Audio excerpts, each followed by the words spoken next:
tulipata tatizo. Alifariki rais wetu mpendwa Daktari John Pombe Magufuli, akaingia Mama Samia Suluhu Hassan.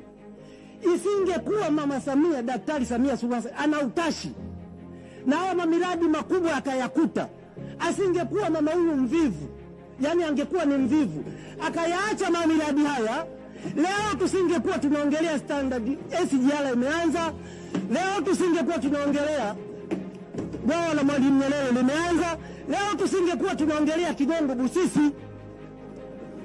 Haiwezekani miaka yote tunayokwenda ukapata rais kama Mama Samia. Atakuja kutokea rais hapa mmetengeneza limpango halina sheria, na kuna mamiradi makubwa kama haya yaliyokuwepo, anaamua kuacha anaanzisha ya kwake. Mtambana na nini? Mheshimiwa Mwenyekiti, nawaomba sana na naiomba serikali yangu, mawazo haya yanayotolewa na wabunge ni vizuri yakazingatiwa. Kama ambavyo ukirudi kwenye ansadi kule, Mheshimiwa Mwenyekiti, kuna mizuri iliwahi kutolewa na wabunge wakati tunatengeneza BRT phase 1.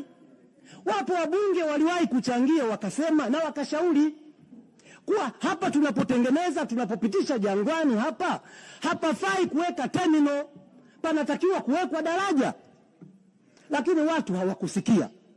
Msipokuwa na mpango mtakuwa mnakwenda na kurudi. Badala yake sasa, Mheshimiwa Mwenyekiti, leo Jangwani tunajenga daraja. Kwa nini?